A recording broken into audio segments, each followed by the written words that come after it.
नमस्कार दोस्तों, आप देख रहे हैं युगचरण। आइए जानते हैं 2 दिसंबर की ताज़ा और बड़ी खबरें। आप इस वीडियो को कहां से देख रहे हैं कमेंट करके बताइए। साथ ही डेली अपडेट के लिए युगचरण चैनल को सब्सक्राइब कर ले। आज की पहली खबर है कि राहुल बोले जीडीपी गिरी, महंगाई बढ़ी। कांग्रेस नेता राहुल गांधी ने रविवार को एक्स पोस्ट में भारत की जीडीपी दर कम होने पर चिंता जताई। उन्होंने लिखा, जब तक मुट्ठी भर अरबपतियों को देश की अर्थव्यवस्था का लाभ मिलता रहेगा तब तक इकोनॉमी आगे नहीं बढ़ सकती। उन्होंने लिखा, भारत की जीडीपी ग्रोथ रेट 2 साल में सबसे नीचे 5.4% पर आ गई है। बात साफ है, भारतीय अर्थव्यवस्था तब तक तरक्की नहीं कर सकती जब तक इसका फायदा सिर्फ गिने चुने अरबपतियों को मिल रहा हो। किसान, मजदूर, मध्यम वर्ग और गरीब तरह तरह की आर्थिक समस्याओं से जूझ रहे हैं। राहुल ने कहा कि डॉलर के मुकाबले रुपया 84.50 के सबसे निचले स्तर पर पहुंच गया है। पश्चिम बंगाल में डॉक्टर ने क्लिनिक में तिरंगा लगाया। बांग्लादेश में हिंदुओं पर लगातार हो रहे हमले के विरोध में पश्चिम बंगाल में कुछ डॉक्टरों ने बांग्लादेशी मरीजों का इलाज करने से इनकार कर दिया है। सिलीगुड़ी में डॉक्टर शेखर बंदोपाध्याय ने अपने प्राइवेट क्लिनिक में तिरंगा लगाया है। डॉक्टर ने झंडे के साथ मैसेज में लिखा, भारत का राष्ट्रीय ध्वज हमारी मां की तरह है। कृपया चैम्बर में एंट्री करने से पहले तिरंगे को सलाम करें। खासकर बांग्लादेशी मरीज, अगर वे सलाम नहीं करते हैं तो उन्हें अंदर आने नहीं दिया जाएगा। नवंबर में जीएसटी कलेक्शन 1,82 करोड़ रहा। सरकार ने नवंबर 2024 में गुड्स एंड सर्विसेज टैक्स यानी जीएसटी से 1,82 करोड़ रुपए जुटाए हैं। सालाना आधार पर इसमें 8.5% की बढ़ोतरी हुई है। रविवार को जारी किए गए आंकड़ों के मुताबिक 1 साल पहले यानी नवंबर 2023 में सरकार ने 1,68,00,000 करोड़ रुपए जीएसटी कलेक्ट किया था। वहीं इस साल अब तक 19,74,000 करोड़ रुपए जीएसटी से आए हैं। इस साल अक्टूबर में सरकार ने जीएसटी से 1,87,00,000 करोड़ रुपए जुटाए थे, जो पिछले साल अक्टूबर के मुकाबले 9% ज्यादा था। वहीं नवंबर लगातार 9वां महीना है जब मंथली कलेक्शन 1.7 लाख करोड़ रुपए से ज्यादा रहा है। ईवीएम हैक करने का दावा करने वाले पर एफआईआर। चुनाव आयोग ने इलेक्ट्रॉनिक वोटिंग मशीन हैक करने का दावा करने वाले सैयद शुजा के खिलाफ एफआईआर दर्ज कराई है। 30 नवंबर को साउथ मुंबई के साइबर पुलिस स्टेशन में भारतीय न्याय संहिता और आईटी एक्ट के तहत मामला दर्ज किया गया। 14 नवंबर को सैयद शुजा का एक वीडियो वायरल हुआ था। इसमें वो दावा कर रहा था कि वह महाराष्ट्र चुनावों में इस्तेमाल की जाने वाली ईवीएम को हैक कर सकता है। उसने नेताओं को ऑफर भी दिया था कि 53 करोड़ देने पर 63 सीटों की ईवीएम हैक कर देगा। जय शाह ने आईसीसी चेयरमैन का पद संभाला। भारतीय क्रिकेट कंट्रोल बोर्ड के सचिव जय शाह ने इंटरनेशनल क्रिकेट काउंसिल यानी आईसीसी का चेयरमैन पद संभाल लिया है। न्यूजीलैंड के ग्रेग बार्कले की जगह लेने वाले 33 साल के जय शाह आईसीसी के सबसे कम उम्र के चेयरमैन बन गए हैं। आईसीसी ने सोशल मीडिया पोस्ट में इस बात की जानकारी दी। संस्था ने रविवार को लिखा, आईसीसी चेयरमैन के तौर पर जय शाह का कार्यकाल शुरू होने के साथ ग्लोबल क्रिकेट का नया चैप्टर शुरू हुआ है। पद संभालने के बाद शाह ने अपने पहले बयान में कहा कि क्रिकेट के अलग अलग फॉर्मेट्स को बढ़ावा मिले और महिला क्रिकेट में और तेजी लाना हमारी प्राथमिकता है। महिला डबल्स में पहली बार भारत को गोल्ड। उत्तर प्रदेश की राजधानी लखनऊ में Syed Modi India international badminton championship का फाइनल बीबीडी स्टेडियम में खेला गया। रविवार को महिला डबल्स में पहली बार भारत को गोल्ड मिला। त्रिशा जॉली और गायत्री गोपीचंद की जोड़ी ने चीन की बाव ली जिंग और ली कियान को 21-18, 21-21, 11 से हराकर जीत दर्ज की।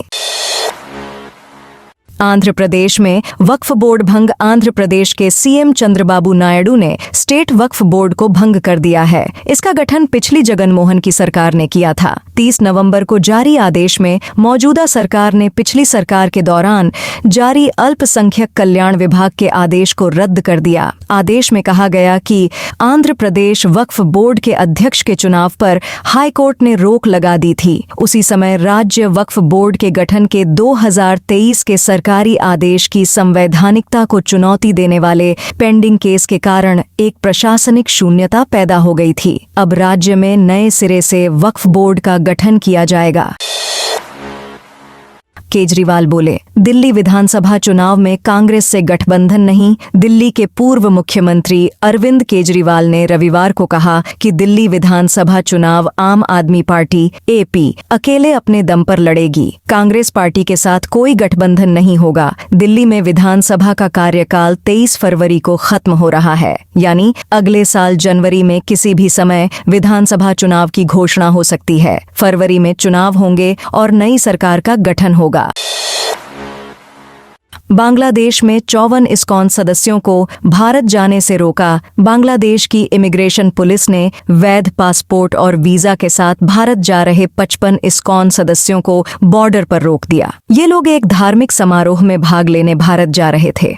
इसे लेकर इमिग्रेशन पुलिस का कहना है कि उनके पास भले ही वैध पासपोर्ट और वीजा थे, लेकिन गवर्नमेंट की स्पेशल परमिशन नहीं थी। ट्रंप अपने समधी को फ्रांस में राजदूत बनाएंगे। डोनाल्ड ट्रंप ने अपने दामाद जेरेड कुशनर के पिता यानी अपने समधी चार्ल्स कुशनर को फ्रांस में अगले अमेरिकी राजदूत के तौर पर नॉमिनेट करने की घोषणा की है। ट्रंप ने चार्ल्स कुशनर को बेहतरीन बिजनेस लीडर, परोपकारी और डील मेकर बताया है। ट्रंप और चार्ल्स कुशनर एक दूसरे को रियल एस्टेट बिजनेस से जानते हैं। साल 2009 में ट्रंप की बेटी इवांका और चार्ल्स कुशनर के बेटे जेरेड कुशनर की शादी से ये पहचान रिश्तेदारी में बदल गई। ट्रंप की ब्रिक्स देशों पर टैरिफ लगाने की धमकी। नवनिर्वाचित अमेरिकी राष्ट्रपति डोनाल्ड ट्रंप ने सोशल मीडिया अकाउंट से पोस्ट करते हुए ब्रिक्स देशों पर टैरिफ लगाने की धमकी दी है। ट्रंप ने अमेरिकी डॉलर के अलावा किसी और करेंसी में BRICS देशों के ट्रेड करने पर 100% टैरिफ लगाने की बात कही है। ट्रंप ने शनिवार को कहा कि हमें BRICS देशों से गारंटी चाहिए कि वो ट्रेड के लिए अमेरिकी डॉलर की जगह कोई नई करेंसी नहीं बनाएंगे और न ही किसी दूसरे देश की करेंसी में ट्रेड करेंगे। अगर BRICS देश ऐसा करते हैं तो उन्हें अमेरिका को होने वाले निर्यात पर 100% टैरिफ का सामना करना पड़ेगा। महबूबा मुफ्ती बोली, भारत और बांग्लादेश के हालात एक जैसे। जम्मू कश्मीर की पूर्व मुख्यमंत्री महबूबा मुफ्ती ने रविवार को भारत के अल्पसंख्यकों को लेकर चिंता जताई है। उन्होंने कहा कि उनके लिए भारत और बांग्लादेश में कोई अंतर नहीं है। बांग्लादेश में हिंदुओं के साथ हिंसा हो रही है, यही हाल भारत के अल्पसंख्यकों का भी है। मुफ्ती ने कहा, बांग्लादेश में हिंदुओं पर ज्यादती हो रही है। अगर यहाँ भी अल्पसंख्यकों पर अत्याचार होंगे तो फिर भारत और बांग्लादेश में क्या अंतर रह जाएगा? मुझे भारत बांग्लादेश में कोई अंतर नहीं दिखता।